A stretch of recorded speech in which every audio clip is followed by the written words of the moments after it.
உப்பில்லா பண்டம் குப்பையிலேன்னு சொல்லுவாங்க. அப்படிப்பட்ட உப்பு தயாரிக்கக்கூடிய இடத்துல தூத்துக்குடியில் வந்துட்டு இருந்தோம். அப்போ இதை பார்த்தோம். பாருங்க எவ்வளோ பிரம்மாண்டமாக மலை போல குவிச்சு வச்சுருக்காங்க. ஃபுல்லாக உப்பு தான்.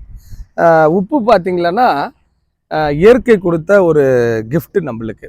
அதில் வந்து கிடைக்கக்கூடிய நிறைய மினரல்ஸும் நம்ம உடம்புக்கு முக்கியம். ஆனால் அதை அளவாக பயன்படுத்தும் போது அதுவே அளவு மீறிச்சுன்னா அது திகட்டிடும். எவ்வளோதான் நம்ம காஸ்ட்லியான பொருட்களை உணவில் சேர்த்து அதை சுவை கூட்டுறதா இருந்தாலும் இந்த உப்பு இல்லைன்னா அந்த சுவை கம்ப்ளீட்டாகவே இல்லை. அப்படிப்பட்ட உப்பு வந்து நம்ம விவசாயத்தில் எப்படி அரிசி எடுக்கிறோம், நெல் எடுக்கிறோம், பருப்பினங்கள் எடுக்கிறோமோ அதே மாதிரி தான் பூமி தாய் நம்மளுக்கு கொடுக்கக்கூடியது கடல் வழியாக, கடல் நீரிலிருந்து.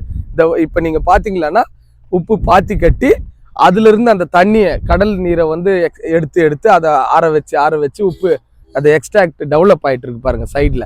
அப்போ திருப்பியும் வந்து அந்த தண்ணியை வெளியேற்றி அந்த உப்பை எடுப்பாங்க. அப்படிப்பட்ட உப்பளத்தில் பாருங்க ஃபுல்லாகவே இதுக்கு ஏக்கர் கணக்கில் இந்த இடத்துல இருந்து எவ்வளோ வெண்மையாக இருக்குது பாருங்க. உப்பு இயற்கையாக கிடைக்கக்கூடிய உப்பு. இந்த தருணத்தில் வரும்போது இது பார்த்தேன்.